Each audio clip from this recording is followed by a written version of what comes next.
You're watching National Streaming Sports. Over 20 podcasts, 70 shows, and a 3.5-star rating on Roku TV.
All right. Good evening, ladies and gentlemen. Welcome to the Captain Jack Rackham channel. Captain Jack right now, as we speak, is still in Green Bay. He's working on getting on his own show. As you all know, I am your co-captain, Raider Transplant, a.k.a. Angelo, a.k.a. Reyes, boxing on Instagram for any of you guys who want to follow me. Tonight's super awesome show that we have put together for everybody is going to have some great panelists and some great special guests. If you read the description, you already know two of the guys, and we're bringing back another one who is an expert in all things Raider. And as the night progresses, again, it's only a 2-hour program here on the Roku channel and YouTube. If you guys want to check us out, please subscribe, please press the like buttons, and please continue to chat it up with us. It helps the channel. And of course, all of us here would like to hear your questions. So before I start bringing someone in, let me go ahead and pop off with good old Richie Riche. Congratulations to your Denver Broncos. Not bad, not bad. Good evening to you, sir. He's the host of the Wild Wild West show on the Captain Jack Rackham channel here, 4:30 Pacific times on Wednesdays. And then we got Sacktown Raider. All right, my boxing brother. Don't know if you got to see the boxing weekend, but we can talk about that after this amazing Raider draft that we did. A++ for me. Raider Allegiance in the house. Thank you. Bob. All right. Okay, well, you're going to find out from a whole bunch of the panels on exactly what is up. So this is the handle of one of our very expert Raider guests, 401 Raider Jeff. I keep calling him New England Raider Booster Club, which is what he actually is the president of. But his handle right there, guys, is 401 Raider Jeff. Make sure you follow him, like, and subscribe. All right. Yes, Sacktown, we are waiting for Captain Jack to come. He will be here at some point tonight. I see PNW's in the house. Thank you. Thank you. Pigs. All right, cool. Always like hearing from you. Yes, sir. Yes, sir. Capitan Rafucio's here too. Thanks. Thank you. All right. And let me go ahead and bring in the first guest who hosts his own show. And this guy is a beast. I got to tell you, you want to talk about a guy who has all kinds of endurance for Raider content. And he constantly no excuses with this guy. He could literally be in a hospital, this guy, in a bed, and he will still do his show. No excuses. He's great to have. He was an O-line himself, and now he gets to tell us all of what we need to do with our own line and everything else Raider. And that is Mr. 401 Raider Jeff himself. Jeff, there he is. What is up, everybody? How we doing? Jeff, how are you doing? I'm doing great. I finally got some sleep today after the last 3 days. So Thursday, Friday, Saturday. Man, it was a long few days. Well, I got to tell you, I watched you and Chris do the recap the Saturday night recap, and then you showed the I didn't know you could even do that. You recorded it, and then you showed when I said, MF or whatever. Yeah. It was quite hilarious, and then you threw your hat, but we can get into that. And speaking of which, here is your co-host right now. He is at Chris4Raiders. The YouTube is on the description. Please follow him. Please subscribe. Please like. He's one of my favorite people, even though sometimes he'd be messing around with me. But I do love this guy. Chris4Raiders, sir. Thank you for joining us tonight. I get to another show with this guy. What the hell? You're on mute. You're on mute. You got to unmute. Even better. Somebody put the subtitles up. He's still on mute for whatever reason. Chris4Raiders is trying to figure out how to unmute himself rookie. Right now, ladies and gentlemen. Nope, you're still on mute, buddy. I don't know what's going on. You're clear on our side, but for whatever reason on your side, it's still on mute. Want to say something else? No, because you're still on mute. I think we're going to need him to fix it. I've been done with him. I get the floor all night. Fix it. All right, I'll tell you what. I'm going to put him backstage, ladies and gentlemen, while he fixes the audio. Don't know what's going on with his mic. It's probably something as simple as settings, But us old school guys, we're not computer geniuses. So, and then we have. Oh, that's great. This man makes lists. This guy knows his Raider information, and he was texting. He was bothering me in the final round. He was like, "Angelo, we need to get Seth Hennigan." Well, I'm so sorry he went to the Jaguars on the UDFA. But we did pick up my UNLV quarterback, Haj Malik Williams, which I am so excited about. I'm going to get a chance to talk about that tonight. Here he is, T3 himself. How you doing, Tom? Hey, guys. How you doing this evening? What's up, bro? Doing good. You can see his handle right there at Raider T-Bone. Tom, can you tell everybody the YouTube channel you want them to follow? Yes, T3 Sports Guy. I've gone ahead and put it in the YouTube as well. T3 Sports Guy. That is where he wants you to follow him. It's also on the YouTube. I'm going to get to the chat in a second. Please keep commenting. Truly appreciate all of you. We are going to now try Chris4Raiders one more time, and let's find out if the mute button, if we can actually hear that gorgeous, sultry voice of his. Come here. Chris, Come here. Can you? Uh-oh. I think he's messing around. See, I knew it. I knew he was messing around. Come on. How you doing, brother? I'm doing good. I thought I was saying I want to show this guy and you. I'm honored. Hey, what's going on? Is this the first time we have you on Captain Jack Show? Yeah. Wow, first time. Yeah. We're breaking them in, Jeff. We're breaking them in, Tom. You guys literally just broke my cherry. So yeah, it's my first time. All right. So be gentle, okay? Well, Chris, you are on the Roku channel and on the YouTube and all the things that Captain Jack posts out there also. But if you are listening to us on Roku, or if you want to join us on your comments. I will be able to see them if you jump onto YouTube, please. So we have this amazing panel, and really, guys, I want to hear from all of you tonight. Let me get to the chat for a second. We got some more people. All right, cool. Tyler, thank you for coming. Appreciate that. Appreciate you. Thank you. Oh, Dixon Cider. Dixon. Dixon. Hey, What's up, brother? He's calling you his goat. oh man. Yeah. Yeah, that was nice. That was nice. Should have been in last night with us, man. It was off the wall.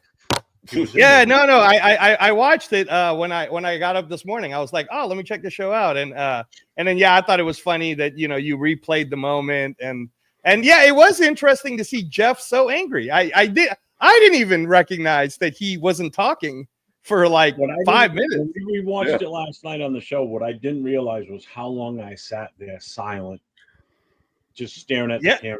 I think I spent about maybe 3-4 minutes of just sitting like this, just looking at the camera. You guys were all talking in the show that night, and I just was like, I think it was just the thought process of what I was going through at the moment. It took me a little bit, but well, now we all feel great. And as T3 Sports Guy here says, what a great draft. I saw at least 7 media outlets, CBS, everyone was giving us A's, and I don't remember in the last 10 years whenever we got an A. Bleacher Report gave us an A. That's like what Bleacher Report gave us an A. That's rare. Yeah, no, it was crazy, man. It was crazy. CBS gave us an A. It was insane. Raider Ryan, thank you for joining us, man. I appreciate you, bro. I appreciate you.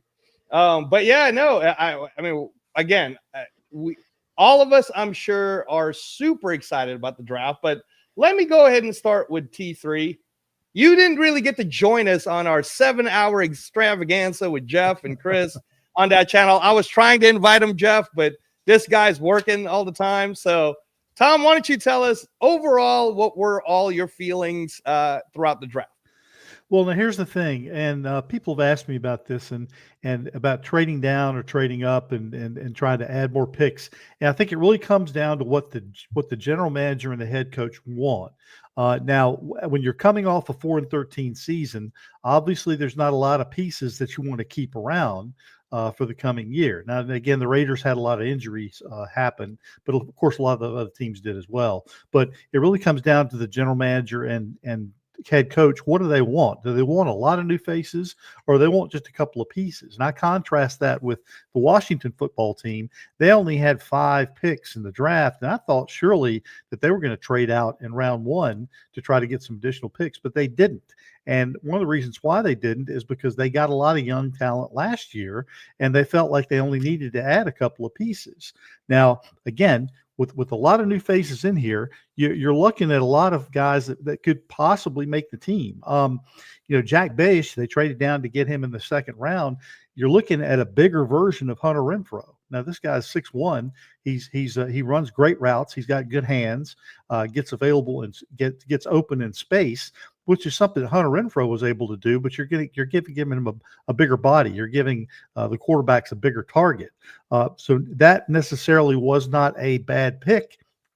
If it had been me, I probably would not have traded back. I would have gone ahead and picked up Demetrius Knight, the linebacker out of South Carolina. Now, this happened 1 pick after Will Johnson already came off the board. So, again, you're looking at beefing up that offense. So they're certainly giving Geno Smith lots of weapons. As far as the rest of the picks go, you added a cornerback and 2 offensive tackles a little bit further down the draft. You picked in another wide receiver, a couple more defensive tackles. So all in all, I think you've addressed lots of different positions.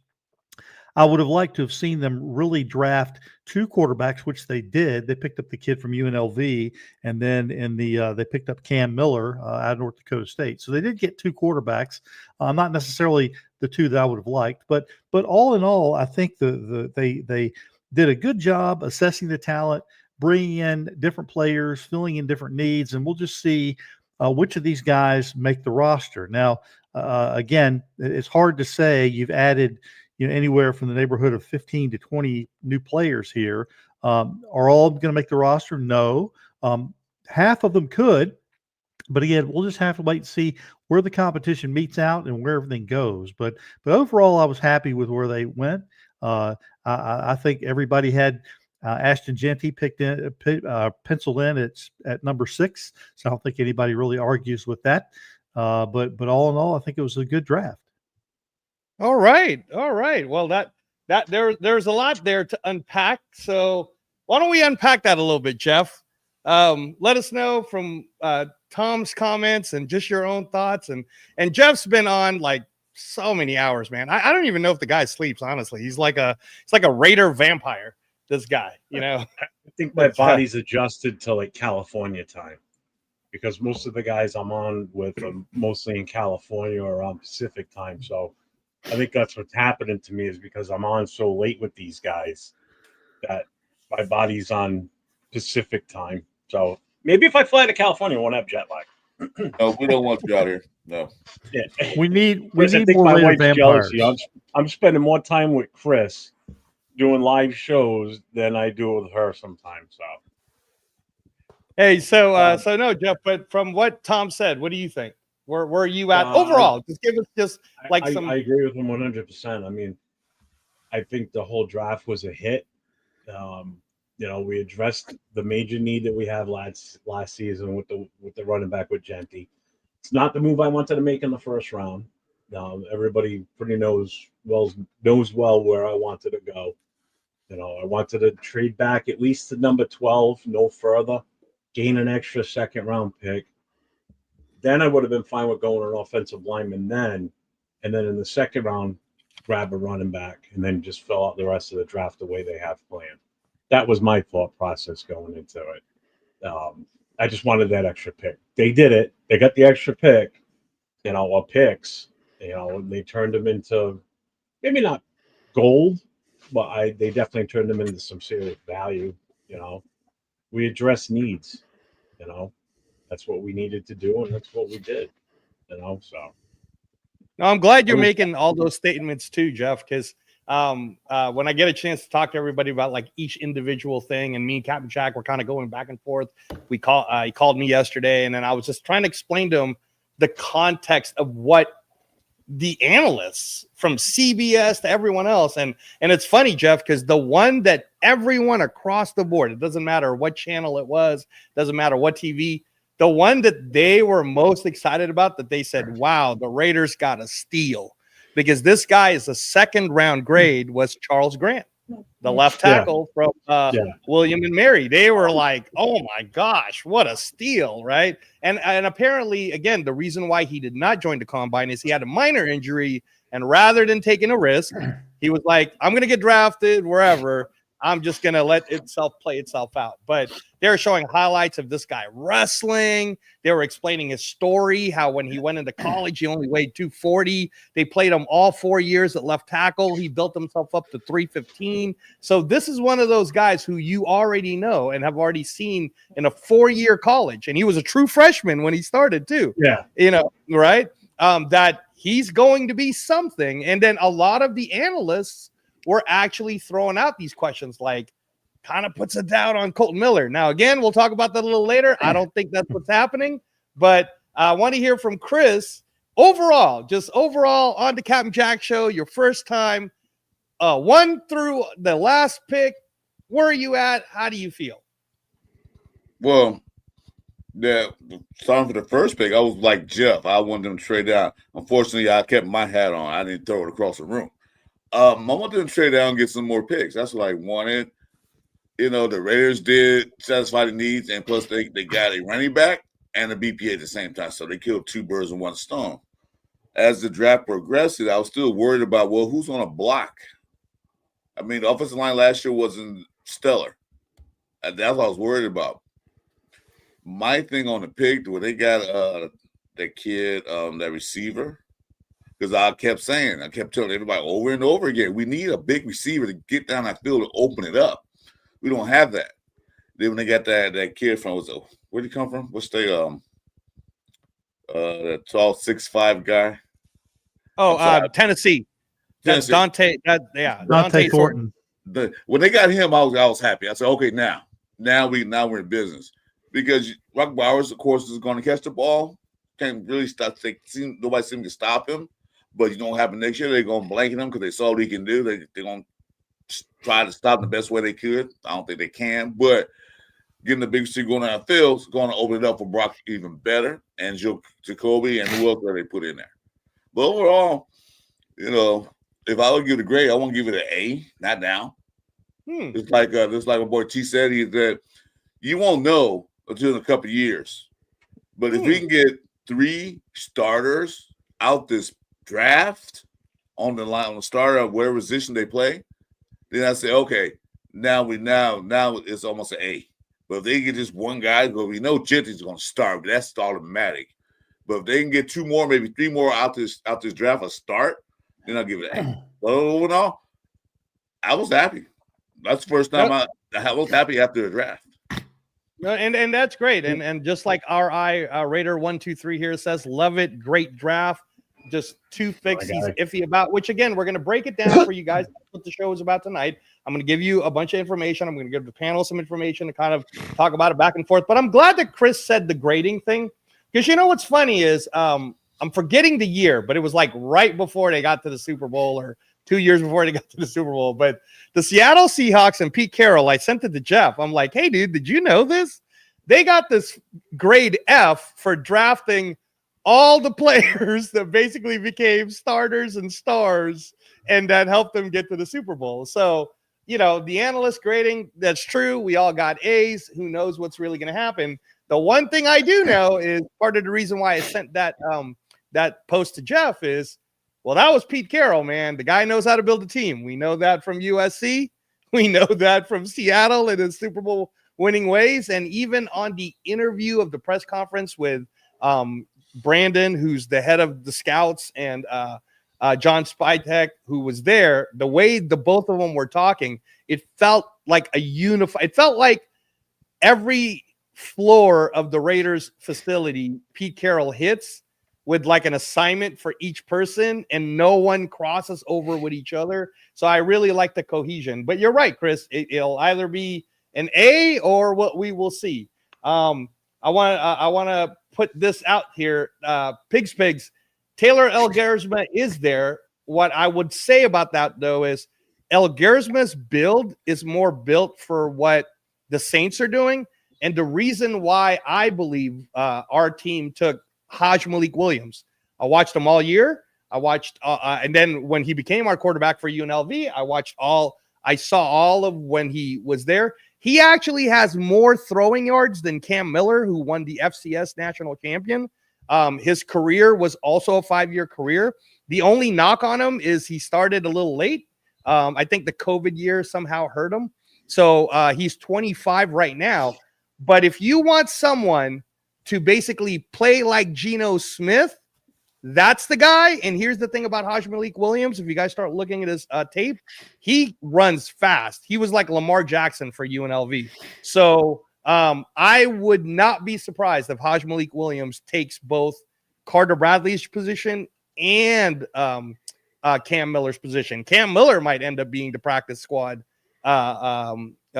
quarterback, but we'll see. We'll see what happens.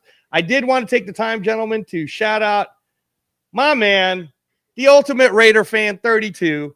Everybody here knows who he is. Terren Crump, Turf. I want to take a little time again. He's been a guest of the Captain Jack Show several times. We had him here the very first time too. And if you guys ever want to go back to that episode last year, the first time Terren Crump came to the Captain Jack episode, he didn't really realize that good old Raider Transplant does a ton of research. And I, without him ever even telling me, I found the tapes. I watched his film. This guy is a legend for Montana State. He is one of the very best running backs they ever had.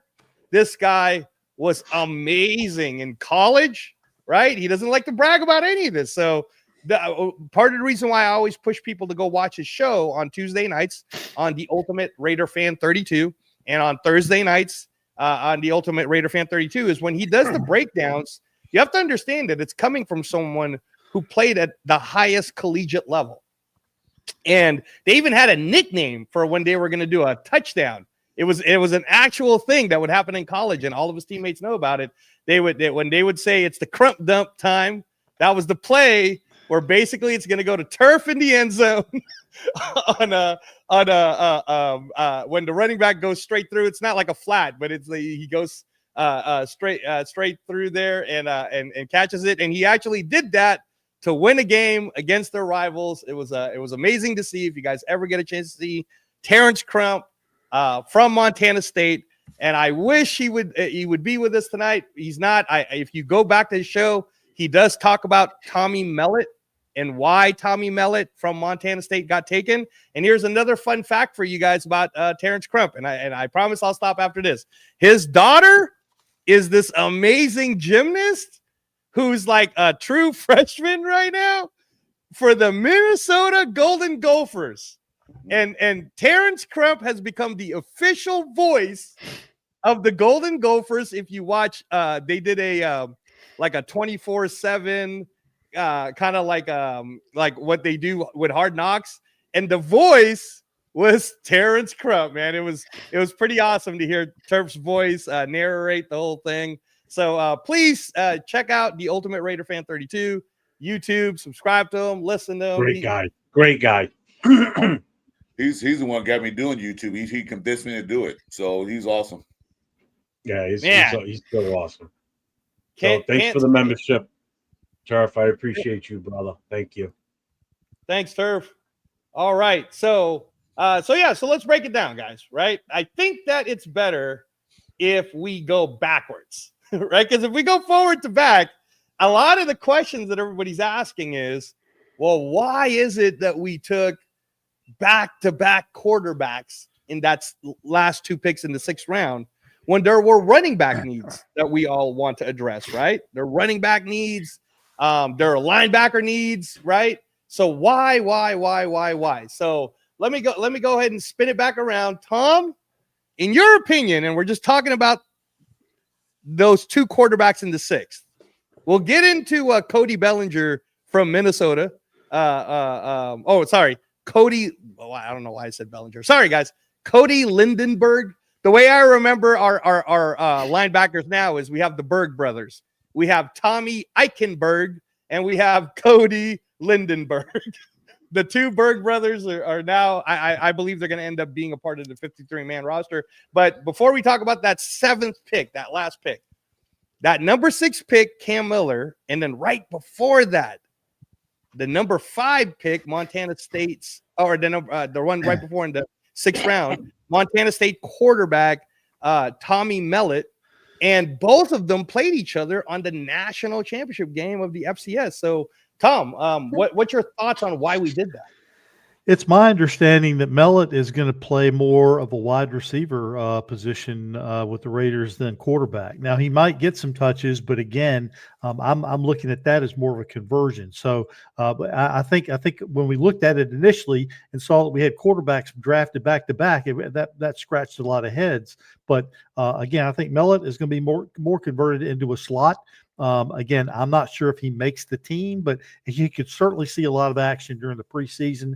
He's definitely going to see a lot of action in camp, and he could be a practice squad guy, possibly. It's a long shot certainly to make the team, but there again, I think is your competition as far as the slot. I think there's going to be a lot of competition at the slot position this year, which is good, and I think that's what Carroll has done intentionally, is to bring in a lot of bodies to bring in that competition. We certainly needed another linebacker. Cody Lindenberg, I mentioned earlier. I was not a fan of trading down in the 2nd round to get Jack Besh. I was hoping that we would have picked up Demetrius Knight, the linebacker out of South Carolina, at pick 48, who could have probably broken in as a starter for the unit. But Lindenberg at linebacker, Miller and Mellett. Again, you got Miller at quarterback. He's gonna fight for either a backup spot or possibly a practice squad. JJ Pegg, certainly defensive tackle. Tom, not yet. We're just only talking about. Come out, man. I don't want you to go through all of it. We only want to really focus on those two picks. But really, just why 2 quarterbacks, Tom? Why 2 quarterbacks? Well, and you said again, yeah. I think you're looking at more of a receiver quarterback threat with Mellett than you are just a straight quarterback. So I think that's why the back-to-back picks there.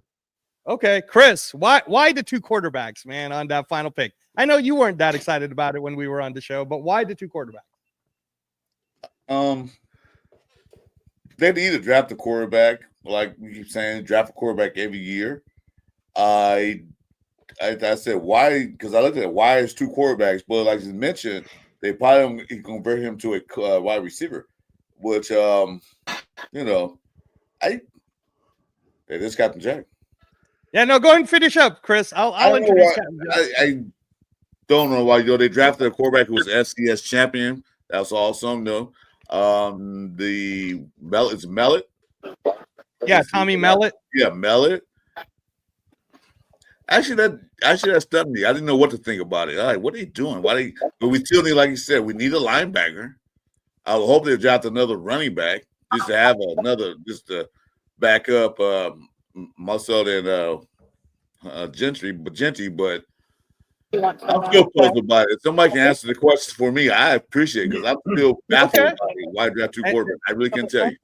I'm not laughing at you, Chris. I'm just laughing. I looked up I saw Jack there. Hold on, Jeff. Hold on. We will get into that. Go ahead, because that question I'm still kind of like baffled. So go ahead. Yeah, no, but before we get to Jeff, I need to introduce the actual the godfather of the Raider Nation, the man who knows more Raider history than all of us. He blessed us today. P3 does. P3 knows more? That's shocking. I'm shocked.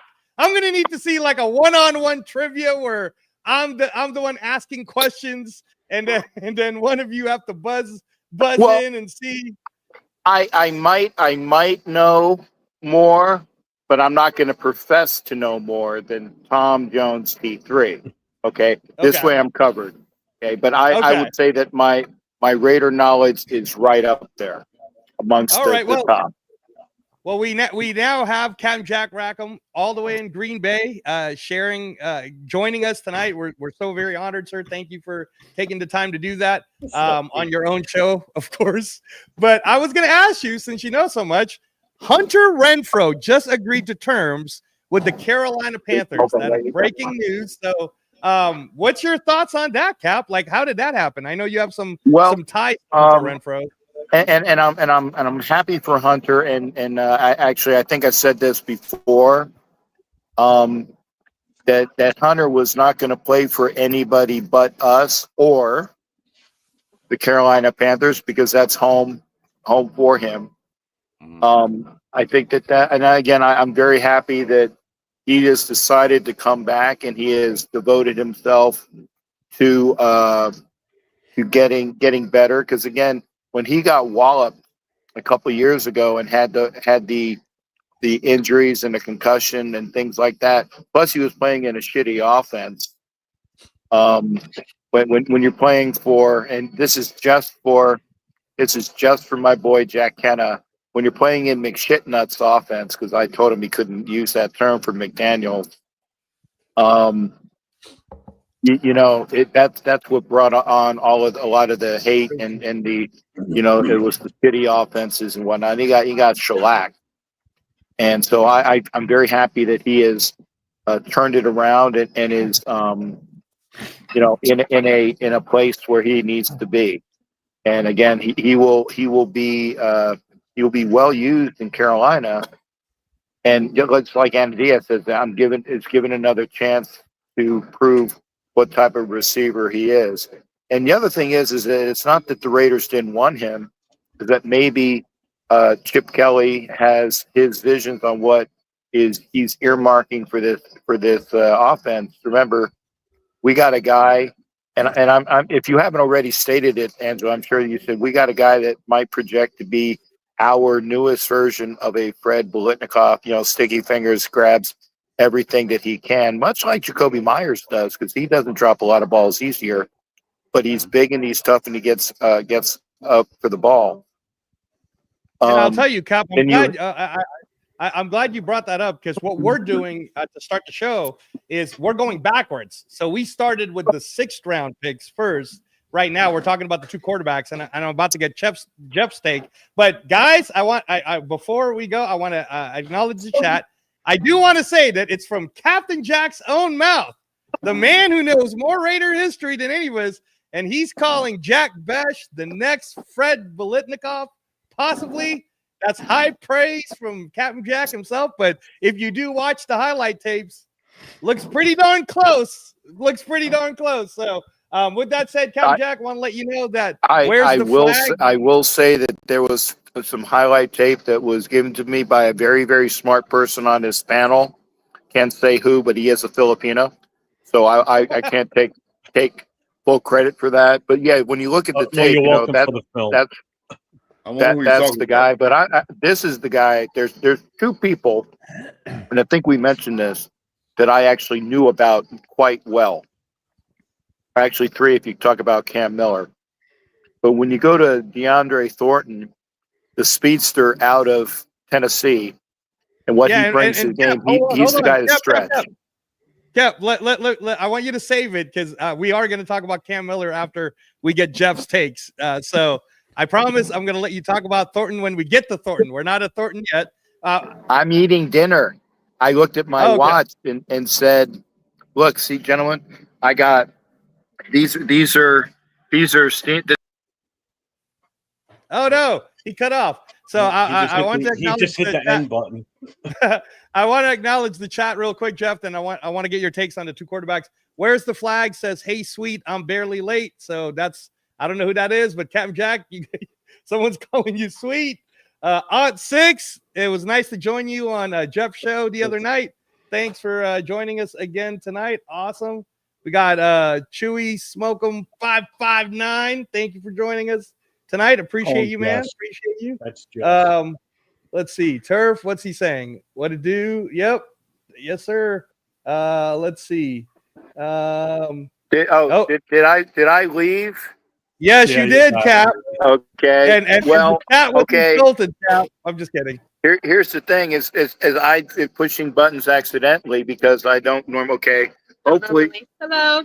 Okay. This is Steampunk's sister Betsy. Hi, Betsy. Hi. And this is Betsy's wonderful boyfriend, Jesse. How's it going? Hey, Jesse. Both of you are on the Roku channel right now, on the Captain Jack Rackham channel on Roku and on YouTube, 9 p.m. to 11 p.m. Eastern time. But I wanted to, and again, we are eating a wonderful thank you dinner that I wanted to take them out to because of their wonderful what do you call it? This being one when you host, there you go, wonderful hosts and all the things that they've done for all of us. So my thanks was taken again. I was the asshole that stayed an extra day because everybody else was out of here.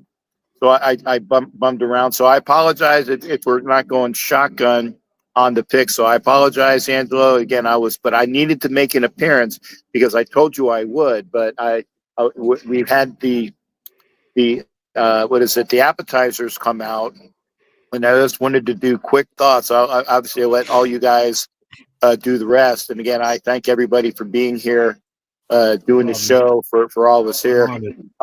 I will just, my quick thoughts, as I stated, is that they got a guy with Fred Biletnikoff type intangibles with Jack Besh, I believe is his name. Then you got a speedster that is big and strong and fast and can catch, and DeAndre Thornton, who I know very well. And so I'm very happy with that pick. And getting back to some of the things I said the other night, I'll own it. I was not happy with the Genty pick in the first round because I saw all of those big offensive linemen that we needed there, and they're few and far between. But I did caveat that and said, as long as the Raiders address the offensive line here and in free agency, then it'll be a home run pick. And they did that with and I'm not going to go through, the guys, because they got a big guy for guard and they got a big guy for tackle. And I think I was very excited when they actually did the pick because I was on that screen with Steampunk and Levi, aka Baron Raider. I'm very happy with the draft. And again, I think that this is going to be the crossroads of the laying the foundation. And for all those people that have just said that Spytek was just Brady's friend and that's why I got the job, you can see that they actually he knows how to build a team based upon what Light did in Tampa. So he's not just a flunky that Brady said, "Hey, come on in," and said what was going on. So again, I'll let you guys go back to that because I need to. We got the main entree coming out, but if there's any quick questions, I wanted to make an appearance because I told Angelo I would. It's not like I'm, hey, fuck it, you guys do the show, and I'm not even going to show up. So I would never do something like that. Go ahead, Jeff. Jeff has a question. I got a question, Yes, sir. sir. Yes, sir. Order for food. I'm dying. What's the entree? Oh, well, for appetizers, we had Wagyu meatballs and some Bam Bam shrimp and some what do you call it? Truffle fries. Ooh. And Betsy also had like a chicken. It was a chicken chili bisque. Yeah, chicken chili. Yeah. Oh, and you know, I don't drink very often, but I am drinking a Wisconsin beer called you Blue earned Bobber. it after this weekend. You were a trooper out there, being on your feet this all was that for time. us. Hell yeah. Blue Bobber, it's a very nice tasting beer, which actually with the citrus or actually has blueberries in it. So it's Blue Bobber. That's what we had for that. I am going to have walleye, like a crusted walleye, which again you can't get. Well, you can get it at but I'm getting the Wisconsin version of a great Yeah, fish. you're getting it fresh up that end. Yeah, and so I'm doing that while I'm here, and then and they're sharing some wild boar. I know that girl, by the way. So here, that is what we did. So that's the entree, Jeff, and it's great. And again, I'm sorry, guys, I can't stay on long, but I don't want to be rude to the folks here as well. But I wanted to be there. Hey, Cap, Anna Diaz says hello. I just wanted to say thank you, Cap, yesterday for coming on the show yesterday with us and spending some time with us. I appreciate that. Hey, like I said, if I could have figured out how to push it to this channel, I would have. Because I know that Jimmy Farrell was like saying, "Why didn't you have a after draft show?" And I'm like, "Oh, by the way, here, look at this. That is the walleye." Jesus, okay, look at that. Isn't that awesome? Look at that. So I hope you saw it. But yeah, we're having some really good things. But yeah, they didn't roll up the. Oh, there's the wild boar. I told you I know that girl. So excellent stuff here at what was the name of this place? Portello's, Portello's. That's a mancha. Great place. And by the way, before I leave here, we're going to go out and they're going to show me sturgeon spawning. And I saw videos, and I'm like, that's stuff you would never normally see. So I'm gonna see that before I get on a flight tomorrow. Hopefully, I can get on a flight because got some bad weather coming in. I want to get my ass out of here on my way to back to Florida. Yeah. Hey, Cap, before you go, I just wanted to let you know again. Anna Diaz says hello. Always praying for you, Anna. Hope everything's going okay. And then definitely for Anna. Afkasi, thanks for the super chat. That's pretty awesome. Thanks brother. To AR, always supporting. But yeah, Cap. And any final questions for Captain before he goes? Chris, Twan, Jeff, anyone? Yeah, same piece of that walleye, man, and ship it to me. I'll give you my address in the Roku. I love fish. Just send me a piece of that. No, and I'm normally not a big fish eater, but I do like the stuff that is white and meaty. So you know, like a big cod, big flounder, and walleye is a staple up here. So I wanted to make sure that I had the good stuff. So again, thanks to everybody here. Thank you for indulging me with a couple minutes. I'll let you back to the guys who are running the show tonight. And again, safe travels. Thank you as well. And again, this is not my channel. It is in my name. And I will say this is not my channel. I'm definitely of the Jess Spicoli version of a gathering. If I'm here and you're here, doesn't it make it our time, Mr. Hand? And that's why I said this is our time as Raider Nation and fans of football that we gather here and exchange wonderfulness and thoughts. And I just wanted to make sure people remembered that. Captain, talk a little football, eating a little walleye. Yeah, little football, little walleye. Hey, Well, Captain. little football, big walleye. That thing's huge. Yeah. Twan's got a question, Cap. Twan's got a question. Okay, Hey, who got a question? Hey, Captain. I know that we were drafting a lot of talent these past couple of days. Did you actually see some talent in other areas in Wisconsin? Yeah, Oh, did you I know see what the you're pictures of the saying. The only talent that I saw in Wisconsin was the pictures of the young ladies that you saw me with. That was the only talent. I knew where that was going, Twan. It is Twan, right? It sounded like Yeah, Twan. it's Yeah, Twan. it's Twan. Yeah. Now, we saw the pictures of Captain Jack getting kissed on by all the ladies from all the different teams. I would call it sacrilege that you let two Chiefs women kiss you, but then I saw the picture and was like, all Yeah. right, I can understand why. It's not sacrilege. And by the way, they're all the ladies that you saw me taking pictures with are wonderful. They're beautiful ladies inside and out. I know it's after the draft, so they could be considered UDFAs at this point. There you go. Yeah, they're definitely free agents for everybody The ladies this were year. flocking to him like seagulls do it at the beach for French fries. So, But if there's any other talent around, the only good-looking lady that I am very close to right now is Betsy, and she's accounted for. Well, again, thanks, Cap, for joining us, and thank you so much for all your knowledge all the time. Captain Jack will be back in his home for the, if I'm not mistaken, it's the Tuesday. Are you doing a Tuesday show, Cap, or are you going right back to Thursday?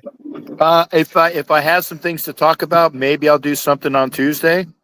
And everybody here is welcome. If I do have a Tuesday show, because I wanted to be in studio to do it, everybody's here is welcome to come back. I'll let you guys know. But if not, then I'll see everybody on Thursday. Awesome. All right. Thanks, Cap. Thank you Have so a much. travel. Have a good trip back. Safe Thanks travel, again. Cap. Appreciate it. Hey, Angelo, like I said, kick me out. I'm not going to push the wrong button here. Yes, sir. Yes, sir. Bye, Cap. yeah. All right, there he is, the great Captain Jack. And as he was saying his goodbyes, we're welcomed with the presence of the great, the am I saying it right? Is it the Reverend Raider Twan, or is it the Bishop Raider Twan? What is it? I just consider myself to be the chaplain of the nation. I'll just say it like that. The chaplain of the Raider Nation right here, Raider Twan. Twan. Check out his YouTube channel. Please subscribe. Please like everybody's channels. And Twan, what we're doing is we're going backwards, right? So we're starting with just talking about why did we take the two quarterbacks. I'm about to go to Jeff. Jeff is going to tell us why he believes we took Tommy Mellott, who, as Jason Downs here says, Turf has to be stoked about touchdown Tommy. I'm sure he is super stoked about him. Touchdown Tommy and Cam Miller. Jeff, what's your thoughts on the back-to-back QBs? Well, I mean, technically, they drafted a quarterback and a wide receiver is what it comes down to. So, obviously, Miller's going to be the quarterback, and Tommy's going to be the wide receiver option out of this. I mean, that kid Mellott, that kid's fast, man. I don't know if you saw his times. Do you have the profile on his times? Because they're pretty quick, from what I understand. Yeah, you're talking about touchdown Tommy, right? Yeah. Brandon talked about his measurables were insane. 4.41. His vertical was like a 40 or some crazy thing like that. It was this guy is like a pure athlete. And on the press conference, Jeff, and I'll let you keep going. But on the press conference, Brandon mentioned that the reason why they took him is they don't even want to pigeonhole him into a position because he can do so many different things that at the very least, he'll be in special teams. So I think he's going to make the final 53. And I actually was joking with Turf because I said, we're going to kick out Dylan Lobby to go keep Tommy Mellott, but that might happen. So go ahead, Jeff. Sorry. Like I said, he's going to be that hybrid position. You know, he's going to be a quarterback / wide receiver, but we did draft him. That's what he was slated as, was a wide receiver in the draft. It wasn't a quarterback. But everybody's still calling him a quarterback. Why did we draft two quarterbacks? We technically really didn't draft two quarterbacks. Yes, he played that in college, but he's more known for his receiving skills and just his overall athleticism and his speed. His 40 time was 4.39, which is insane. I mean, and he's not huge. He's like Hunter Renfro, but faster. I think a little bit more wiry, like a little bit more squiggly than Renfro was. The other thing with him too is I just had the thought in my head too. I lost my train of thought for a second. Damn it. I forgot what I wanted to say about him. I had it right there too, because I've been thinking about it the whole time Cap's been talking. Don't forget this. Don't forget this. You're talking about his punt return abilities or his Nope. special teams abilities? Because now with him coming to the Raiders, he's got the ultimate guy on our team already that can help him further that transition in the pros from playing primarily quarterback to the wide receiver with Jacoby Myers, because Jacoby Myers played quarterback in college, and he was converted to a wide receiver when he came to the pros. So he's got him to help him mentor and help him understand that change and guide him in the right way. As far as Miller, Miller's not a bad quarterback. He's 41 wins in his time at North Dakota. He's a good quarterback. Is he potentially a starter? No, probably not. But again, it's always good to draft. I said this the other day, and I've been saying this for the last couple of weeks. It's always good to draft a quarterback, no matter whether you need him or not. It just instills competition in the quarterback room, and it keeps your other quarterbacks that are already on the roster achieving that higher level every time. Because if somebody comes in and you draft him, like say this kid, say he just shines in the preseason and training camp and everything, you're forcing your other quarterbacks to step their game up too, because they got to stay ahead of this guy, which is what we didn't do with Derek Carr. We didn't do Derek Carr any favors those years he was here. We never brought in depth behind him and put him to the challenge every season. So he knew what he did was the best he could do because he had nobody pushing him. So did he really have to excel? No, he just had to keep doing what he was doing. He had his job locked up because he could easily beat anybody that we did bring in because they were mostly bums anyway. So that freaking hurts too. So what they're doing, I see what they're doing, and I agree with it. I like the moves we're making. We're bringing in mentally strong kids, physically strong players. There's really nobody that's got any type of major medical issue or health issue out of this group, if I'm not mistaken. So I mean, we're not taking any chances on some of these guys. So I mean, they're drafting with the need that these guys are pretty much mostly going to make the roster, if you ask me.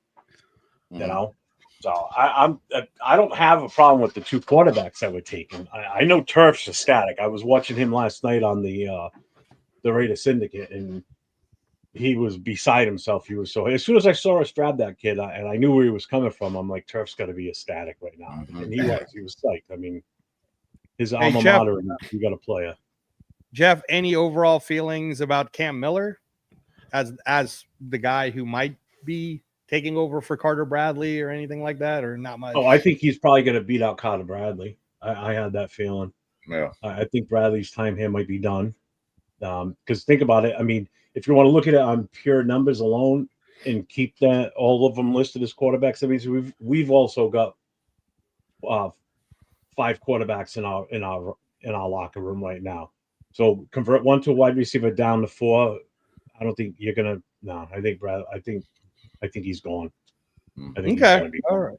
Yeah. Well, just like Pigs 76 here says, it's about creating a dynamic in-camp competitors with proven record for winning. That is a great comment. So, Twan, your thoughts on the back-to-back QB / wide receiver QB pick in that 6th round? I think they were drafted. I think they were drafted where they need to be drafted. I don't know. I'm gonna slightly disagree with Jeff on a little bit on it because I believe that I don't believe that all these guys are going to end up making the roster. I think what's going to end up happening, but it is still a positive in its essence. It's going to create competition. And when you're talking about in regards to the quarterback position, I saw Cam Miller. He did look good on the highlight tapes that I did see from him.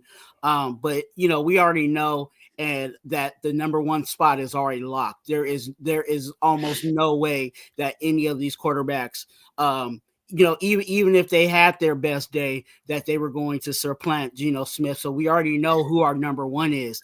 Now, I think the main reason why they also did bring in this quarterback is because you have to make competition for someone like an Aiden O'Connell and a competition for Carter Bradley to get the best three quarterbacks out of that group. I think in regards to how Pete Carroll wants to roster wise, I think he's going to carry three quarterbacks. So it's going to be, a competition on who's the one that's holding the clipboard and who's going to be the emergency quarterback. And I think that's why they brought in this guy to push that. I know that there's also a UDFA that they brought in quarterback wise to even thicken the quarterback room. So there's going to be a big battle that we're going to see, especially during preseason, which is going to be exciting to watch. The other guy, I think we've all been Raider fans long enough to kind of have some post-traumatic, stress on the next guy that I want to be talking about, because he has the similarities of what I call the Lynn Bowden, right? We've heard of Lynn Bowden. Lynn Bowden was that quarterback / wide receiver / joker, whatever situation, and that didn't fully pan out. So hopefully, with this organization, it might, that it could possibly, pan out. But I don't see, even with the guys that we drafted, all of them being athletic, just to group them all together, I don't see all of these guys making the roster. That's competition. That's a fair point there, Twan. I want to BL, thank you for joining us on the Captain Jack Rackham channel. And again, wherever you guys are at, whether you're on 401 Raider Jeff, I'm still trying to get used to it. It's YouTube, or Christopher Raiders YouTube, or T3's YouTube, or Twan's YouTube channel, or here at the Captain Jack Rackham channel. We ask you to please continue to comment on the chats. Please press those like buttons. Please subscribe to all of it, because it really does help all of this out. And again, everybody here is very passionate about our team, so we appreciate you guys joining us. Thank you, BL, for joining us. And I'll give you just my final thoughts on it before we move on to that 7th round pick and the linebackers, and then we can get going on the exciting ones. So Cam Miller, if you look at him, and again, you guys can start doing your research now. 6'1", he's got some abilities. He won the national championship against Montana State for the FCS. We all know that there are good quarterbacks that have come out from the FCS, so it's not like we don't know that. But I got it. And again, everybody kind of said their words about Cam Miller, but I'm telling you guys, Malik Williams from UNL, who took over for Matthew Sluka, who turned his back on our team at UNLV after the 3rd game, talking about money and craziness.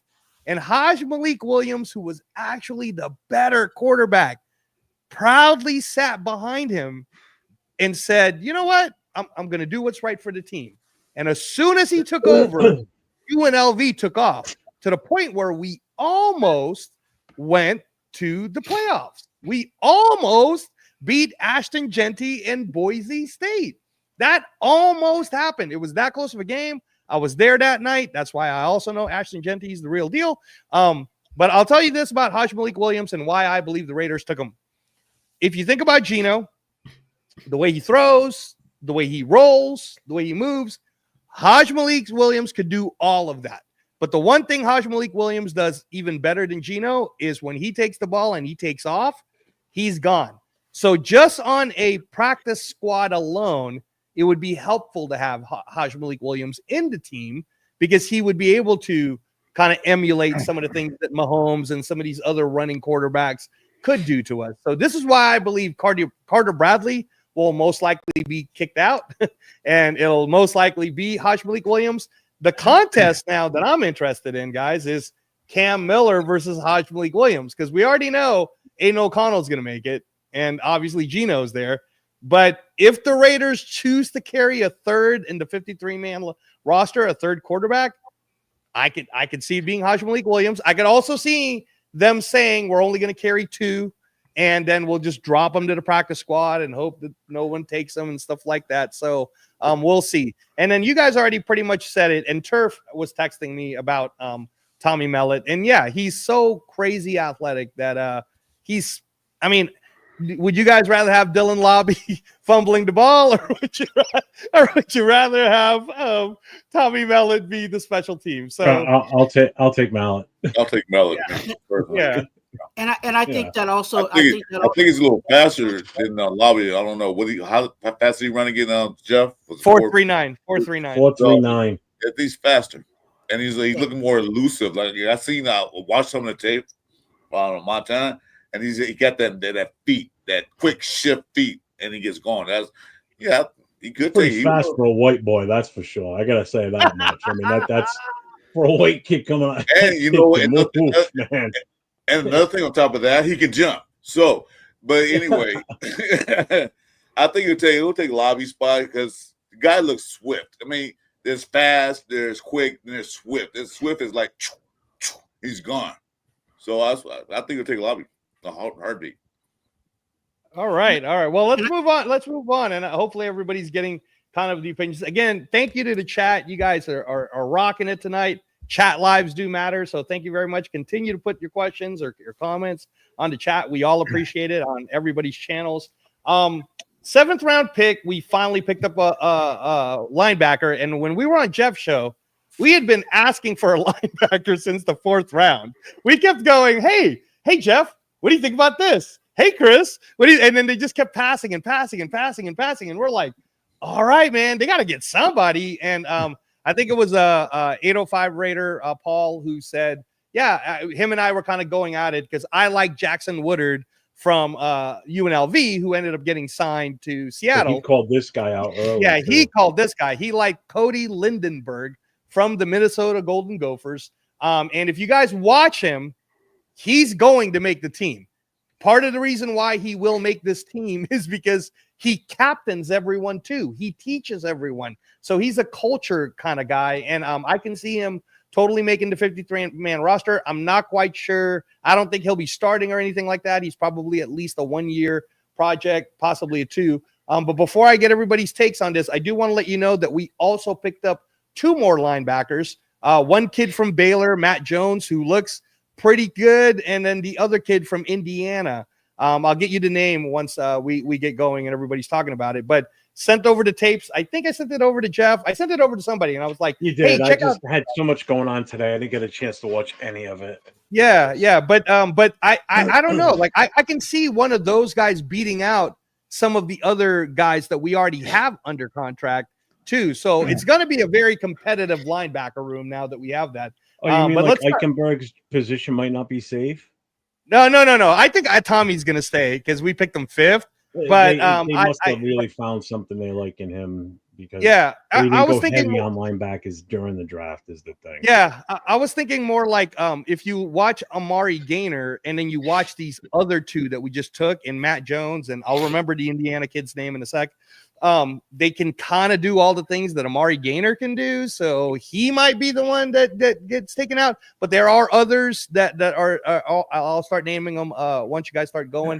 But let's start with you, Jeff, on the linebacker room, and let's your opinion now that we picked up 3 since 7th round pick and the 2 UDFAs. Where are you at now with the linebacker room, and what do you think of that Cody Lindenberg kid? I mean, I don't know a lot about him other than what 805 was talking about when he was on the show with us yesterday. And all I know is he was hyped on him, hoping that we could get him at some point. And when we got him in the 7th, he was ecstatic that we were able to grab the guy. I mean, compared to what our linebacker situation's been lately, the only bright spot we had in linebacker prior to was Spillane, and he's gone now. We weren't going to pay him that kind of money. I know everybody's upset that we lost, Spillane. He was kind of like obviously he was our leader on defense, along with Max. They were the 2 backbones of that defense.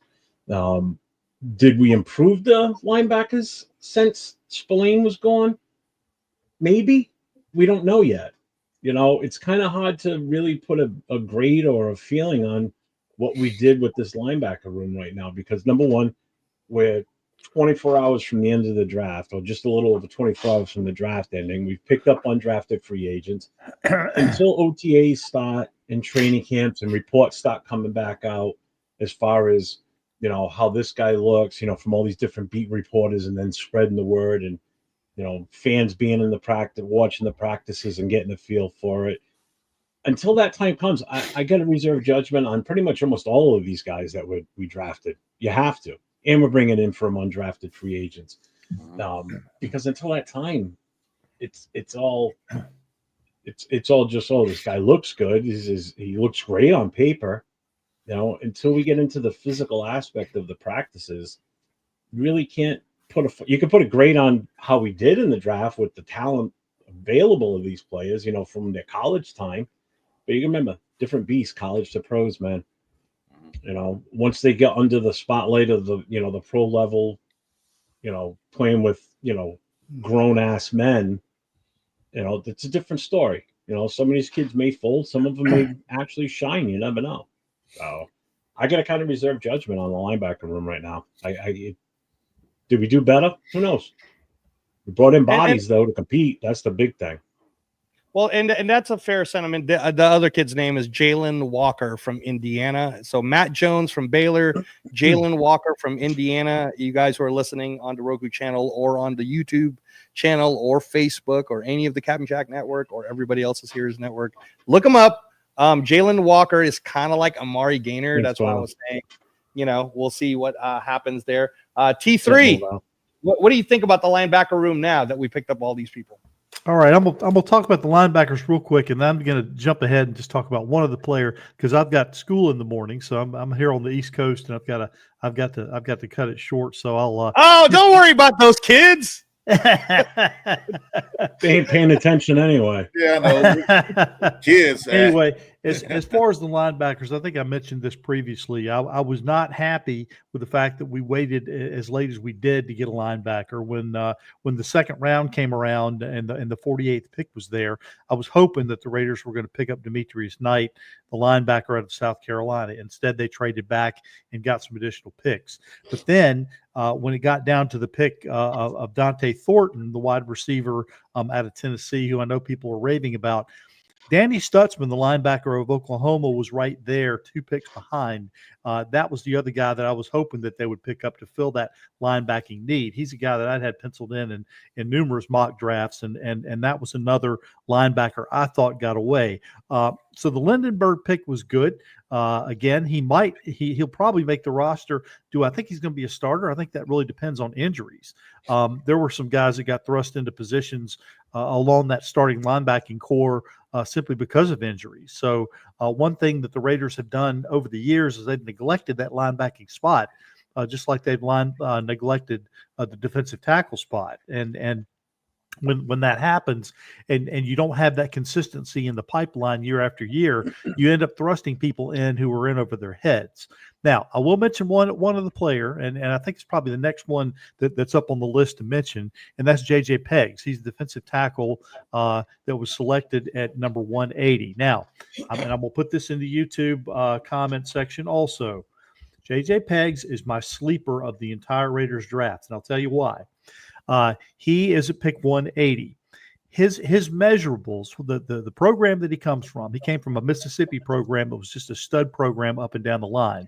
Very reminiscent of a 2012 program that had studs up and down the line from the University of Oklahoma. And in the 2013 draft at pick 184, the Raiders picked up a guy by the name of Stacy McGee. You may or may not remember. Stacy McGee was a 6th round pick. He not only made the team, he actually became a starter for that squad. Surprised everybody. And the only thing that shocks me is the fact that they did not extend him and keep him on the team because he was a really, really good player. So that could have been the first player that had gotten a contract extended from his rookie year, but was not. Now, having said that, I think that Pegs has all the same measurables that Stacey McGee had. I can not only see him making the team, but I could conceivably see him, if an injury happens, moving into a starting role, or at least a rotational starting position. I'm really high on JJ Pegs. I think he's going to be my sleeper of this entire Raiders draft. I'm looking forward to seeing what he does in the OTAs, what he does in the preseason. And again, and you heard it here first, do not be surprised to see him be a rotational piece on that Raiders defensive front in the 2025 season. We might even see him do some fullback, right? T3. Yeah. You might see him receiving a pass, or maybe coming in as a jumbo fullback for that push play. Yeah, what was his stat line? Like 21 rushing attempts, and 15 of those were touchdowns. Yeah. He was a runner. Not just but he's not just a pass receiver, but they had him in as a runner, as a fullback. So a lot of versatility there. I love the kid. I think it was a great pick. That's going to be my sleeper of the entire draft, and I want people to keep an eye on him. Even though he's a 6th rounder, he's going to turn some heads in camp. So keep an eye on him. And speaking of sleeper, is that your cue to say you got to go night? Yeah. All right, you got it. Listen, I'll catch up with you guys later, and I'll certainly circle back around and see what your comments were for the rest of the program. But appreciate you having me on as always. And thank you, T3. Before you go again, please tell everybody where they can follow you. You got those awesome videos. Go ahead and let everybody know. Absolutely. If you go onto YouTube to T3 Sports Guy, I've got some videos on there. But also wherever you get your podcast, if you'll search Raider Roots, I've got about 75 episodes up. What it does is it takes the Raiders year by year, all the way back to the very first year. And it talks about the things that happen on the field and some behind the scenes off the field. Did a lot of research, started with this project a couple of years ago. I'm up through the year 2022 now. I'm putting together a 2-part episode on the 2023 season before I get to 2024, which probably shouldn't take that long to listen to. But anyway, just wherever you find your podcasts, search Raider Roots. If you want to catch up on all the Raiders history going all the way back, that's the way to do it. And can I just tell you guys, and I'm not just saying it because he's here, but it's a really, if you're a new Raider fan, or if you're just a recent Raider fan and you want to truly understand the culture of the Raiders and why we have such a big nation, you got to listen to Raider Roots. Find it on Spotify, Apple, whatever, all this stuff. And it's really educational. I mean, truly educational to the point where you'll start to catch up to some of the Captain Jack knowledge out there. So thank you for that, Tom. We appreciate you. You're welcome. Thanks so much. And I look forward to jumping on with you guys at a later time. Tom, real quick before you go, are you on Instagram too? I'm not. I'm limited in terms of what limited things I have, but I'm on Facebook, Tom THOM Jones. I'm on Raider T-Bone on the X, and then the YouTube channel. And then you can email him too, Jeff, because you have his email. Yeah. Well, and you have his phone number. I got your number. Yeah. I got your number. My phone number is in the private chat. Just send me a text. No, you already have his number, Jeff. It's on the group. It's on the group when we did it the first time. Yeah, you already have his number, man. Okay. Yeah. All right, never mind. That's okay. I'll send you a text. I'll send you a text. Thanks, right. Thanks, Tom. Okay. All right. Great, gentlemen. Have a great evening. Take care. Take care. Tom is truly a blessing, guys. He's. I mean, I again, think you already know where I'm going with this with him. If you want to catch up on the stuff, the big thing with I'll tell you this, Jeff. The biggest thing you have to understand about Tom's schedule is he's so busy that it's kind of rare to get him right. Like you can ask, but it's really rare. He can't do something that's unnormal because he is doing those projects. Like his extra time is those projects. That's why when we can get him in on a guest and he'll guest for Captain's show, or if you can get him to guest on your show, those are like few and far between, right? Yeah. But when you guest them, if you end up having him for an extended period of time, he reads off stats, man. Like he's got like bang, bang, bang, bang. I want to talk to him about our Saturday show that Chris and I do at night, where we cover Raider history. Yeah, honestly, he probably won't be able to do that one because I tried to even invite him to yesterday's, and he's got a lot of stuff going on. But every once in a while he'll pop in, especially if you need like some. It's the second time I've been on a panel with him, you guys. No, he's amazing. He's amazing. That's why we always have him at Captain Jack show. Yeah, he's amazing. He's It's really great. Hey, shalom to Bishop. And then thanks to Jason Downs there. Yes. So if you watch the Captain Jack Rackham show, it's not the back and forth kind of like making fun that me and Chris do on Jeff's show. Because in the Captain Jack Rackham. Wait. Back up. I'll make fun of you. Oh, here it goes. Now it's going to start. No. But what I'm saying is we're a little bit more loud. We're a little bit more loud and boisterous on the Jeff show. And you have to understand on the Captain Jack Rackham show, we are on Roku and it's a 2-hour period. So I have to put my DJ voice on, man. I got to do it, Jason. I do have the ability to do radio since I used to do a ton of media in the professional fight sports, as Jeff knows and Twan knows about me. So, time restraints, 45 minutes. Yep. So, but thank you. I appreciate that. I want to get Chris's takes on the linebacker room, and in particular, if he knows anything about Cody Lindenberg or the Baylor's Matt Jones. Chris might have watched them. I don't know. So, what do you think about the linebacker room now, Chris? Well, you know what happened to me on draft night. You saw that right before the 7th pick, my power blinked, and I couldn't even watch it. I couldn't watch the TV. So I had to wait 20, 30 minutes, and my power came back up. I looked at Lindenberg. Yeah, he's a good, tough, rugged running linebacker. But who I really like is that guy Jalen Walker they picked up. He looked like to me like a sideline. The sideline can cover a tight end linebacker style, you know. So I'm interested in seeing what he does in camp. The other guy, Matt Baylor, didn't really get a chance to watch much about him, but I really watched Jalen Walker because he looked like. Let's see, he looked like okay. He can be I forgot his name, Diablo, but better. You know, that kind of linebacker supposed to help cover.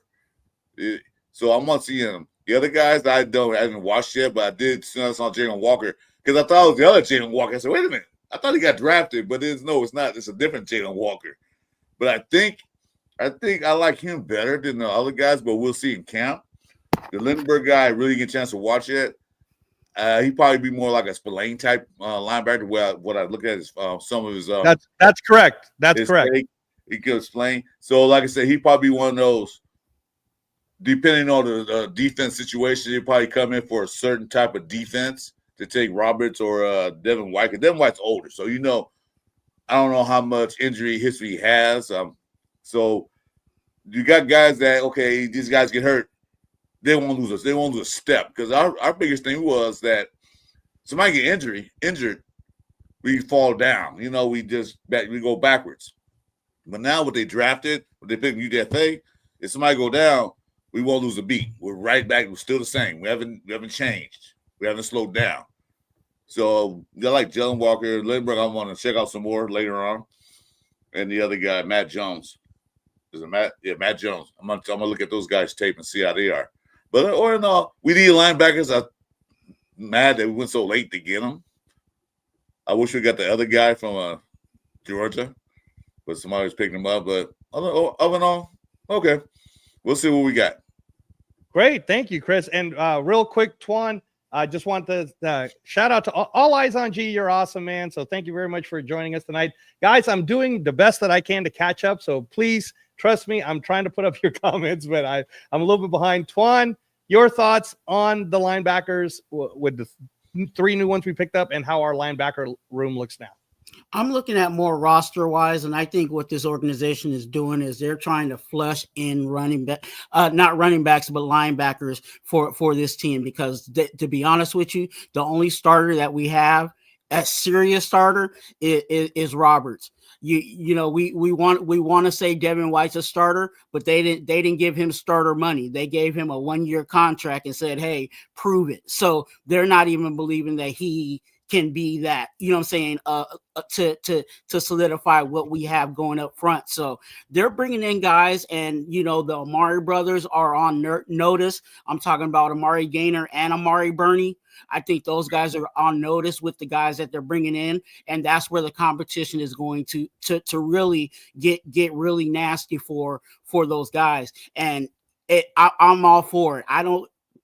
I've said this so many times. I don't care who they bring in, as long as, it could be Blue's Clues at linebacker. If he ends up beating out everybody, then I expect Blue Clue to be on the field. You know what I'm saying? So that's what they're doing with these guys. So these UDFAs and these guys that didn't get drafted, they're giving them the opportunity, and they're actually getting the opportunity, because right now we only have one starter at linebacker.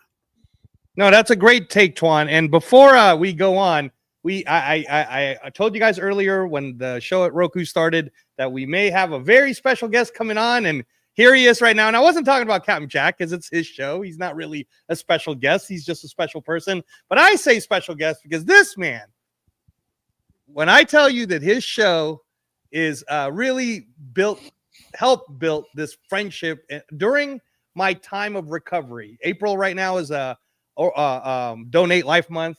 It's about talking about organ donation. And for you guys who are familiar with my story, I had 30 days to live. I was blessed with the gift of life, second chance because of organ donation. And I talk about it every April.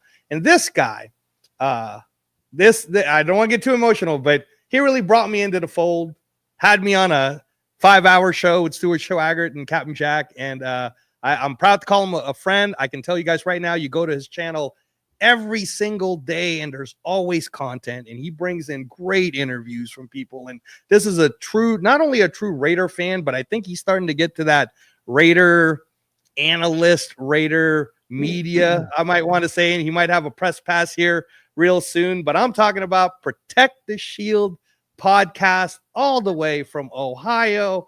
My guy, Chris, Protect the Shields. Thank you, sir, for gracing us. I know you only got a few minutes, but Angelo, check the private messages. Yeah, hey, Chris, go ahead. Hey, Angelo, man, I appreciate you, man, but I know special guest, man. I'm just a fan like all you guys, man, and I just enjoy it. But yeah, we definitely got a for life friendship, man. I'm glad that I was able to help you through whatever you need to get through and got you on this content, man. So it's a pleasure, being on the screen with everybody, man. Jeff and Twan and Chris, man, all you guys, man. So it's the first time on screen with me. Yeah, it is, man. It is. So I don't got that much time. I got to jump. But yeah, I definitely want to make sure I linked up with you guys, man. Yeah, no, and I'll tell you, Chris, since this is just a special edition to have you on, what we're doing on the show, and we got about another 40 minutes, was just going backwards, right? So we got to the point where we're talking about the linebacker room, because we talked about those two back-to-back quarterback 6th rounders and then the 7th round pick. And then we're going to start talking about the 5th rounders and all the way up. But since you're only here for a few minutes, can you go over your expert thoughts on all of it, just all across the board, your overall thoughts, and then we'll let you go. Yeah, so real quick, just when I look at the overall grade, and I know Angelo, me and you were talking, throughout pretty much all of it. So I'll start at the beginning. With the Genty pick, I was a trade back guy. There was a couple guys that I wanted, and if they weren't there, I was trading back. So I wasn't necessarily super thrilled about Genty, but as a prospect, I love him. I think he's a dog. I think he's going to be a dog. But after seeing what the Browns did, that trade set them up for the next few years. That's how you really do a true rebuild. So I wanted to trade back, but maybe no one wanted to trade with us. We don't know. We're just fans, so we don't know behind the scenes. But then the Jack Bech pick, that's when I got a little concerned because, again, him as a prospect by himself, he's a great prospect. But we all know our wide receiver room lacks what? We lack a guy that is a true deep threat, 50-50 ball guy. We didn't have that. And I'm like, what are we doing? Because we already have Jacoby. We have Brock Bowers, both guys that can really work the middle, pause. But we didn't have a guy that could stretch the field. So, what do you guys? So are you guys trying to tell me that we're going to have Jack be our deep threat? No. So that's why I was not happy about that. Then going to our next pick, I love the fact that we were trading back. I love that, be able to pick up more picks. And then who do we get next? I think it was Rodgers. I do like Rodgers at guard. Definitely like Rodgers at guard. Charles Grant, he's a little green, but he has the tools to be able to, eventually become, compete for a starting job, but he's just not really, he's not there yet. not there yet.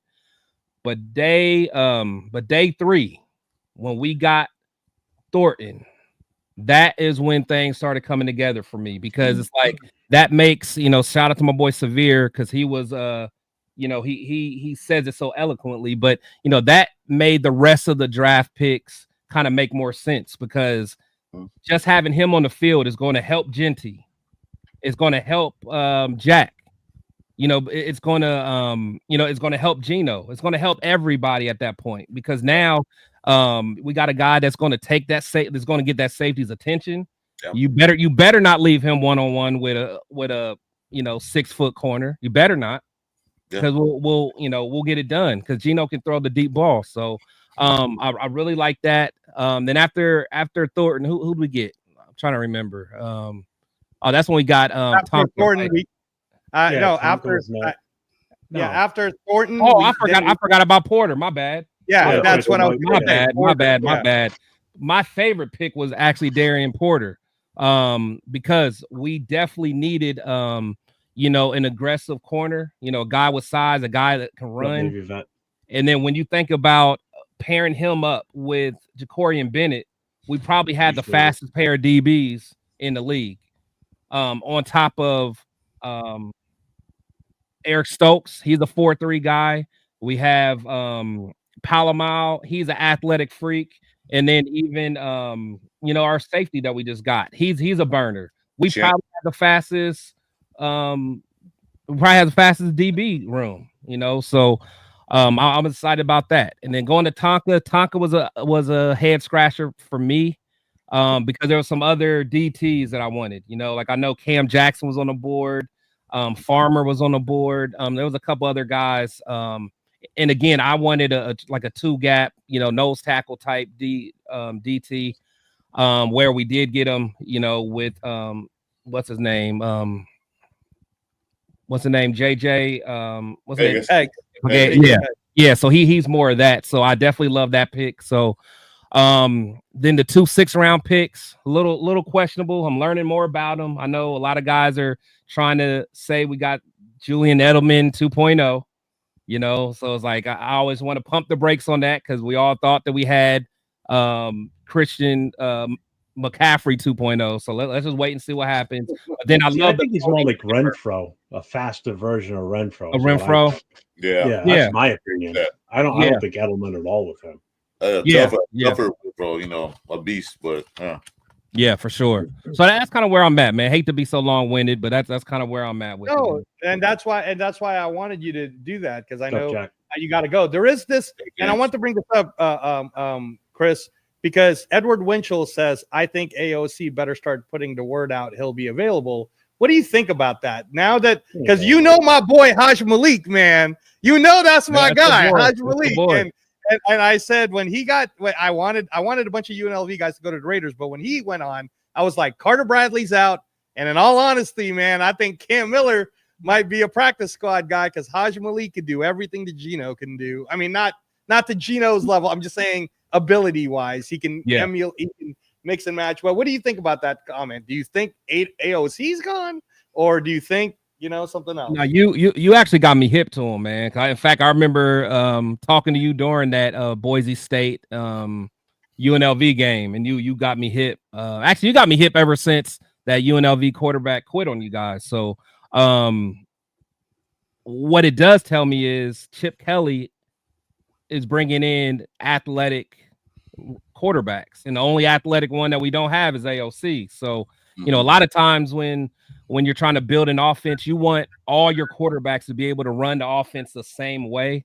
So I don't know, man. AOC, I know a lot of people love him, man, but we'll see. We'll see. I don't know if it's gonna make too much sense keeping him. That's just me. What do you think his trade value would be? We got him in the 4th round. Late 4th. I hate to say it, man, but I don't think no one's going to give us more than I think a 5th is pushing it. I don't think. Yeah, I mean, I know people think we're going to get like a 3rd for him. There's no way. There's no way. No way. He already shows he can't stay healthy. He he can't move. I mean, he does show some good arm talent at times, but I can't see no one giving up a day 2 pick for him. That's just me though. Wow. What do you think though? Well, I mean, I know you love him, but First of all, I don't want to hear. Yeah, first of all, I don't want to hear no trade talks. I think me and Jeff are on the same track here. Well, you don't want to trade Aiden O'Connell. He's already proven he's got adversity, toughness. I already told all of you guys. Me and Chris actually were on the Captain Jack Rackham show when we were going over trenches shows and all kinds of stuff. And me and Chris have been on the Protect the Shield podcast together and Captain Jack Rackham together, going back and forth about Aiden O'Connell, and me trying to explain to him that had he came out the year before he did, when he took Purdue to the bowl games, was beating Michigan State, was balling, he'd have been at least the number 15th overall pick. And he had a first round grade. So I don't think we should get rid of him. That's me. I know Jeff's going to agree with me, but I don't want to get too filled into the only reason I say you don't want to get rid of him is you get rid of him. Now who's your real backup in case Gino goes down? I would feel more confident with AOC coming in as the backup than I would with Bradley or Miller or anybody else that's in our quarterback room. At that point, might as well just put Jacoby Myers back there at that point. At least he's super athletic. We can fucking run the ball. No, I agree. That's how I look at it. I still think AOC is one of the best backups in the league, to be honest. Yeah, no, I agree there. I agree. I just think it's funny that a lot of people are so ready to get rid of a quarterback when we really ain't got that many quarterbacks in the first place in that room. You know what I'm saying? Like, we really ain't got quarterbacks that we can say, oh, we can on week 7, that person can go out there and not, you know what I'm saying, totally stink up the joint and not try to keep us in games. You know what I'm saying? Like that, but he's easily replaced. He's easily upgradable. No, he's replaceable, but we don't have. It's not like we have anybody behind him or anything to push that. So why even mess with it at this point? My thing is. At this point, I think, whether you try to get trade value from him or not, I think you just let his rookie contract play out and let the chips fall where they may at that point. You know what I'm saying? You got a good 4 years of service from him, you know what I'm saying, being a depth piece or possibly being a starter for us in those 4 years. So thank you for your 4 years of service, and we're on to the next. But at least if we're bringing people in, then we could eventually flush him out. But I don't think we're in that place right now. Well, my thing is, LT never got a fair shot at doing anything. He came in, they drafted him in the 4th round, so you expect the 4th round pick to be the starter. But still, he was better than what we had. We had Jimmy Glass and old man Hoyer. Okay, he had to learn. But then the next following year, what they do? Bring in Minshew and all that stuff. He never got a fair shot at it. When Garoppolo went down, all that stuff. What McDummy do? Throw him in, no practice, nothing, and it looked like I told you, rookie didn't play. So basically, he tried to make himself look good. So he never got a fair shot. He should have started last year. So why are we going to trade away one of the best? I think the best backup quarterback, like Jeff said. If Gino goes down, you gonna bring a rookie in? No. This guy been there for 3 years, going on 4. Bring him in until Gino gets better. So no trade, OC. Just keep him. You know what I would do though? Whoever doesn't shake out in the Giants, I would take them as our backup. Ooh, that's a hot take. Hey, I said holla at Jameis before he went over there. Yeah, just to be honest with you. Before he went over there, I was like, let's see what Jameis is talking about. He's a great teammate, if nothing else. He's a great teammate. As a backup, I didn't want him. I wouldn't mind talking about looking for a starter. No. But as far as someone that in cases of injury, you bring them in. Yeah, but yeah, or Russ. Like they're not going to keep all them guys over there. So somebody's going to have to shake out, and then who get whoever for the league minimum. I'll take that all day. Yeah. So how about those offensive linemen we drafted this weekend? No. Stop it, man. Stop it. So no, Chris. Before we move forward, we have 30 minutes left on the show. We're kicking a dead horse here. But while Chris is still here, I want to just give a quick shout out to Coach Gravy, Mike Cavazos.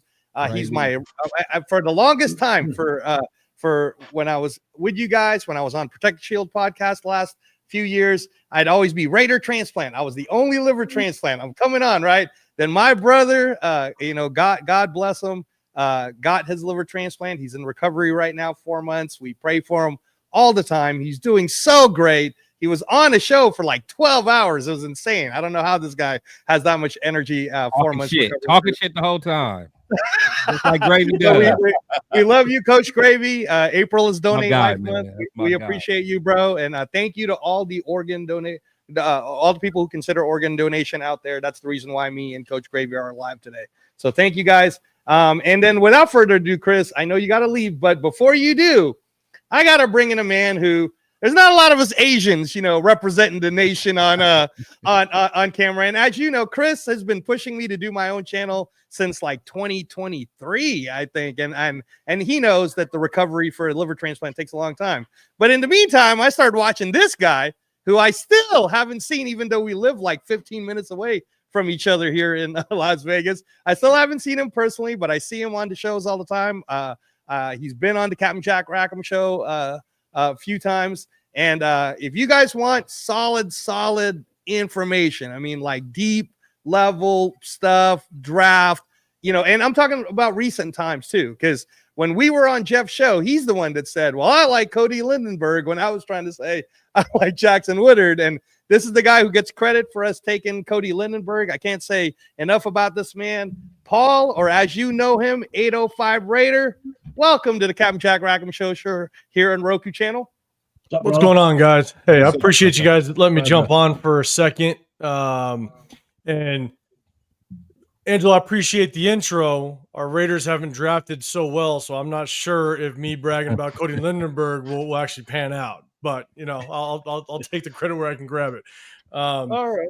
But no, man, I appreciate jumping. I just want to jump on real quick and say thanks to Jeff, Christopher Raiders, Angelo, Twan, you guys, man, we hung out all day yesterday for basically that first the day 3, and you guys let me jump on and chop it up with you guys. And so I just want to jump on and say I appreciate it. I appreciate you being there with us. That was fun. Yeah. That was a good day. Yeah, man. I got a little comfortable for you guys sitting in my chair over here.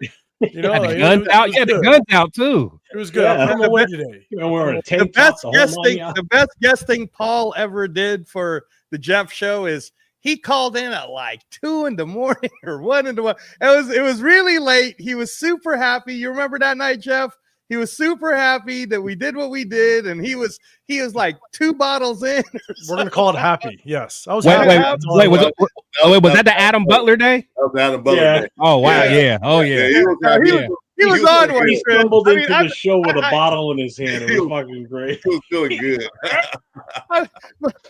Our man Paul was like slurring, like, I'm so happy right now. I was keeping my as happy kids as up. I was by the end of the night, Friday night.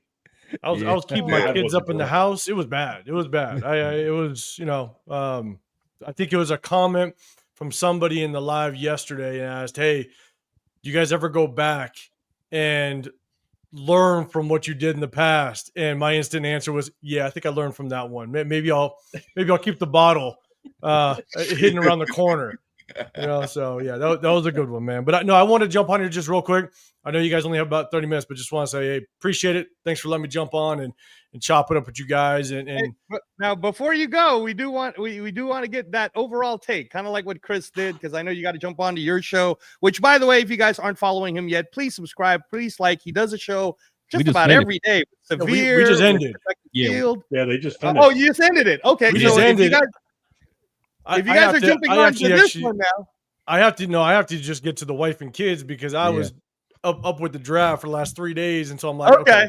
Hey, but salute to y'all, man. Thank you, Angelo. Thank you, Jeff. Thank you, Chris. Thank you so much, Twan, Chris, man. I appreciate y'all. Hey, so just real quick, Paul, your overall take 1 through 7 draft, and then we'll let you go. Go ahead. I think what was good is all the picks kind of made sense. Like they countered each other, right? You got Genty, and then you got your guards. You got Jack Besh, which again just kind of seemed like more of a possession receiver, like Jacoby Myers. So you're trying to figure out, okay, what's the plan? Are we going to have a bunch of receivers that are going to work, within that 10 to 30 yard range, and everything's going to be muddled up? But then they followed up with Deontay Thornton, right, which is a guy that can stretch the field. So, I think, and obviously the Porter pick was good because you gotta address this secondary. We weren't sure whether or not we were going to be satisfied with the free agents that we brought in, right? So we weren't sure just kind of what the overall consensus, and they went and got Darian Porter, so it looks like they got the secondary some help.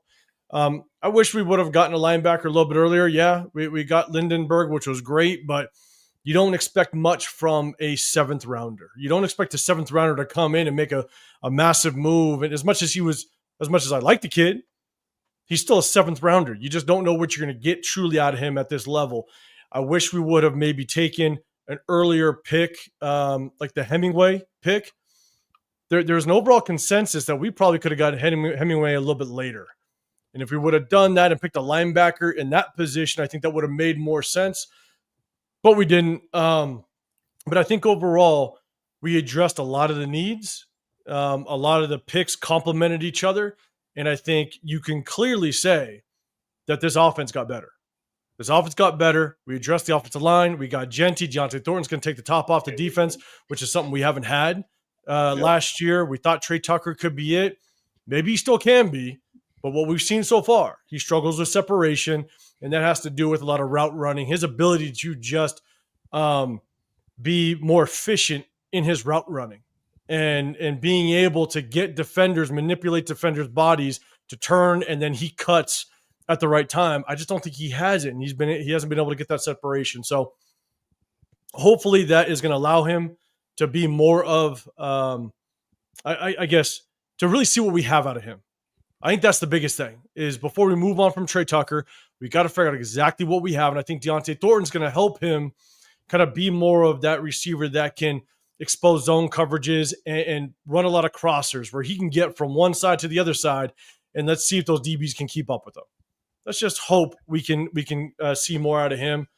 So, I think at the end of the day, I think we just graded it on our channel between myself, Chris, and Severe, and we basically I gave it a B+, because we addressed a lot of needs.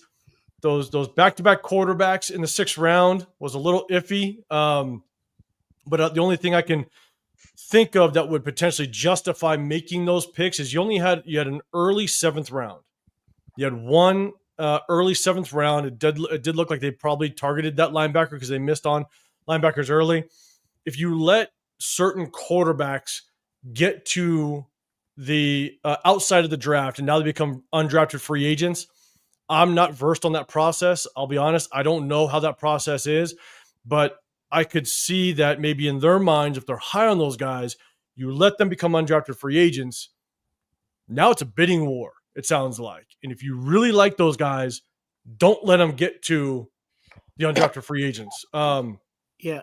And in addition to that, we had so many picks on the front part of this draft. I mean, we had 11 total picks. That's the most picks the Raiders have had in the last 20 years. I think only 1 year of the last 20, we've picked 11 players in the draft. Usually it's around 8 players. That's kind of the average. And so I think they did so much work and had so many picks in the front part of the draft. It almost kind of gave them that flexibility a little bit to say, look, if there's a couple players we don't want to get to the undrafted free agent bid war, we just snag them now. And maybe that was their mindset. And they got them. They're on the roster, and now they get to see what they got in them. So that's the only way I can kind of justify that, because when that pick happened, I'm sitting there going, damn, they sound like undrafted free agents to me. Not sure why we're snagging them late in the 6th, but only way I can kind of justify it. And Paul, that's exactly what it is. It's literally what they're doing in college now is the NIL. There's two things that match up when you're a UDFA. When you get that UDFA call, it is the opportunity. Like you look at a team, it's like, okay, I'm a linebacker. What is the chances of me actually making the 53? Okay, maybe I need to go over there. But then the second part of that is money. So there's money also involved with that. So they can say, hey, come over here. There's an opportunity for you to be a linebacker, but then we're also going to give you $700K You know what I'm saying? So it becomes a bidding war on that too, money wise, but also the opportunity of play. So that if you want to avoid that, you know what I'm saying, you definitely have to pull the trigger on them in the draft. Yeah, 100%. The more and more I thought about it, I said, look, if they were really high on these guys, then and you did not want them to get out of the draft, and enter that bidding war, then that's why you pulled the trigger. So I'm assuming there's something about them they really like. They've obviously done their homework. And I think at the end of the day, this is not Spytek, because this is his first time running the ship. But with Pete Carroll has done it before. He's done it at a high level. He's proven that he's one of the best to do it, at least in this, as it relates to the coaches that are available now that are in the league. And so at least in Pete Carroll, I'll trust the process, see how he does, and we'll see what we can make of these guys. So, and Paul, before you do go, shout out to the chat, man. You guys are awesome. Believe me, I'm trying to catch up. I'm putting up everybody's comments in there. There's a lot going on. I want to ask you one last thing, Paul, so that I want to get the thing with Paul is he played it, he coaches it. I'm sure his girls are probably going to play flag football or cheerleaders, whichever one. Or cheerleaders. Well, flag football probably, but we'll see. Or cheerleaders. It depends on what you want, Paul. It depends on what they want. No, it depends on what they want. I just live in this world. That's it. Yep. And pay the bills. That's what Paul does. Exactly. I work and pay the bills. You're right. Yeah. But Paul, I think this is the first time in a long time. I can't remember a time where just about 90% of the Raider Nation is super happy with the way the draft went. The media is going crazy, giving us A's like nuts. And I wanted to just pump the brakes on everyone. My overall feeling is everybody's saying we're going to win the AFC East, or, sometimes you can get too happy. And I want to just take it a step back in that, you guys know that my background was in professional fight sports. I was coaching. I was there. And what I know about training people is that you got to give them time. So what I'm just hoping for the Raiders to do is to play all these guys this year, and whatever happens, happens. I'm not going to put the pressure or the onus on them to make it to the playoffs. But in your professional opinion, what do you think, Paul? Do you think this team is a ready team, or where are you at? It's hard to sit there and go, this is a ready team. It's hard to do that with the moves they made, because I think we are going to rely on some of these rookies to be the final piece of the puzzle. Like a Deontay Thornton, he's the final piece of the puzzle to allow Jacoby Myers and Brock Bowers to really work. Jack Besh, rookie, hopefully he pans out. And then we need that final piece at the guard position. Let's hope Caleb Rogers, he works out. I think we're relying a little bit on some of these rookies to be the final piece to the puzzle. But the only thing I can say is it's been a long time, but it's been a handful of years since we've had really a quarterback that if we put the pieces around him, we have a fighting chance every single game. Mm-hmm. Yeah. And so I think Geno Smith is going to allow us to battle if we shore up this offensive line. We gave him, if Genty can be who a lot of us expect him to be, I think we're going to have a fighting chance every single time that we go into a game. We have a veteran that's going to understand the situation. Him and Pete Carroll obviously have a great relationship. You got now we also have, and Angelo, you just said it, with the coaching side, we now have an offensive coordinator that's did it before at this level. Yeah. And so now he's going to be able to produce an offense that I think a lot of us can say is going to give us a fighting chance. He's going to put an offense together that he knows what potentially can work at this level. It's been a long time since we've had an offensive coordinator that we all can feel confident about, that, you know what, he's done it before. Let's trust the process. And so, again, I'm not saying that we're going to the playoffs this year. I'm saying I think this roster and this coaching staff is set up to give us a fighting chance every single game. And I think it's kind of woken up our division rivals as well. I think that them seeing the roster that we have, the coaching staff we've put together, I think they now they know we mean business. We don't have, all respect to Antonio Pierce. He kind of put it was a rough situation for him, but at the end of the day, he was coaching high school football 6 years ago. And so the path that he got to becoming a head coach was not the proper path. Yeah. So there's a lot that he had to learn. We now have an experienced head coach, experienced coaching staff across the board that I think is going to allow us to have a fighting chance every single game. So that's what I'm excited about. That I think they're going to set this roster up to battle every Sunday. I honestly feel like if you look at the other teams in our division at their draft this past weekend, I think they also semi-reacted to what we did, to be honest with you. Yeah. You know, look at Denver. They just brought in another cornerback that's going to hopefully partner up. Well, not hopefully for us, but hopefully they're thinking, you know, he's going to play opposite of Surtain. You know, you see the Chargers just pulled in another running back. You know, you see these other teams in our division. The wide receiver that went to Kansas City, right? Wasn't a wide receiver they took in the So I mean, you see these other teams in our division reacting, I think, to also what we're bringing in, just because of our coaching, not because of what players we brought here. It's the coaching that we've got. You know, the team's gonna be going in the right direction. You know, so I'm extremely pleased with how this weekend went. You know, which is unusual for me as a Raiders fan after years and years of just being miserable after the drafts and coaching decisions. You know, I finally feel like, you know, we're starting to pump the water out of this ship and righten it a little bit here, you know. So I know Angelo asked earlier how I thought about the linebackers. I said, I got to wait, you know, until practices start. We get some preseason games, you know. Yeah. Hold on, Chris. Hold on, just I promise I'll let you talk. Chris, just to remind everybody again, we're on the Captain Jack Rackham channel on Roku. It's going to end in like 10 minutes, so I'm going to let Paul go. He's got a wife. He's got his 2 beautiful daughters. You know, I don't want to keep him here. Thank you, Paul, for your time. We appreciate it. Can you tell everybody where they can watch you again? Yeah, I'm 805 Raider. My channel's Real Talk Raider Nation, so I appreciate it. I go live sometimes. I try to jump on with these guys when I can. Show my support, man. I appreciate you guys. And again, thank you for letting me join you guys yesterday. I had a good time. Got to chill out with you guys and chop it up. And so that's just what I do. Appreciate you guys, man. And I'll see you guys on the next one. Great channel. Make sure you guys hit his channel up for sure. Thanks. And then shout out to my man, Severe Raider. Thank you so much for always being supportive. And you know that we got a big boxing weekend, so you and I are going to have to talk offline on that. Thank you, Severe. Shout out. And then, with the few minutes that we do have left, let's go over it real fast. I'm going to combine the wide receivers together, right? And then we'll get a chance to talk to everything. And I'll start with you, Chris, on this. But overall, we get those 2 wide receivers in on Jeff's show, and we were going on for 8 hours and whatnot. We kept talking about how we need to address the wide receiver. Well, now we got 2. We got a guy who ran the 4.3 flat in the combine. This guy is fast. He's fast. All right. 6'5", DK Metcalf lookalike, Dante Thornton. And then again, for me, I'm very high on Jack Besh. I want to hear you guys' quick thoughts on it, starting with you, Chris. I honestly believe that Jack Besh is a Fred Biletnikoff type.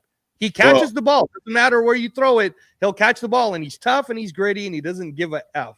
So what do you think, Chris, of the 2 wide receivers we picked up? Well, we got to remember that Jacoby Myers had the least drop rate in the NFL last year. This guy, Best, dropped 1 pass in college. 1. So we got possession receivers. The Thornton guy, when they picked him, I looked at it like, okay, I keep telling you guys, that's what we need. We need a big receiver to go 50-50. We never had that. We had nobody that challenge downfield. I mean, we can depend on Brock. Yeah, we will. But we need somebody to open it up for Brock. We need that safety to peek in like, oh, shoot, I can't double team Brock. This guy's running past me. So let's go open Pilates for Brock, Jacoby, Beggs, and where the receiving crew would be. But anyway, I'll say this right quick, then I'm going to get off. This is the first draft I've seen in a long time. I've been Raven fan for a long time where I'm not doing this like, what the, you know? My hat had to stay on my head the whole time. So 90% of Raider fans happy. I think it's more than that. But anyway, I'm done. Thank you. No, thanks, Chris. And do you have to go, or can you stick around till the end? No. Yeah, I'm looking at the time because I know you talk for like 30 minutes and then you give some. All right. Now this is what he does on the Jeff channel. But as you notice, throughout the 2 hours of the show right now, ladies and gentlemen, I'm the one that spoke the least. All I did was introduce everyone. So, They kept muting you. Yeah. But Chris, all right, we're gonna say goodbye to Chris. Chris, No, I'm not going nowhere. Okay. I'm just having. All right, you're just messing around. All right. So go ahead, Jeff. The 2 wide receivers. Go ahead. Great picks. Love them both. One kid definitely you just watch his reaction when we called him. He wants to be here. You know, his personal tragedy, that story behind him with his brother it's emotional. If anybody doesn't know, not aware of it, his brother was one of the people that were killed in that terrorist attack in New Orleans. His brother, supposedly, from what I've heard, was a Raiders fan also. And after he got off the phone with us, first thing he did was he went to the gravesite to go visit his brother to let him know that he made it to the NFL, that he was drafted.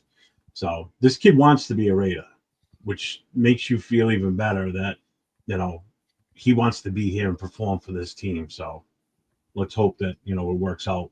And I like Thorne. I like the other kid too, especially. I mean, tall, fast. That's Al Davis must be ecstatic right now if he's looking down on what this team just did this weekend. Just him alone, that speed, you know. We brought speed in. We haven't had that in a while like this. Yeah, they called him the Mark Davis pick. That's what both Brandon. Oh, did it? Is that what they're saying? Yeah, because Mark Davis really? really wanted him. Yeah, so that we might have to give the credit to the owner on that one. Go ahead, Twan. The 2 wide receivers.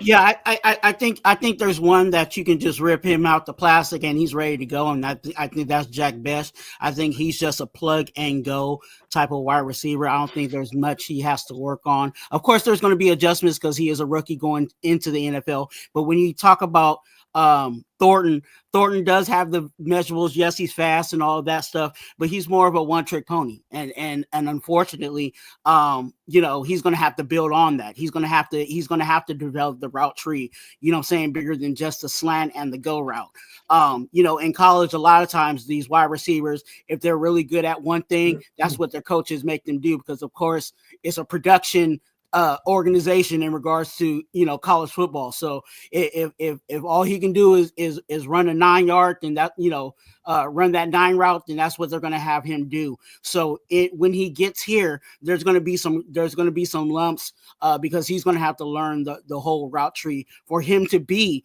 that DK Metcalf or whatever, you know, people are trying to, you know, project him to be.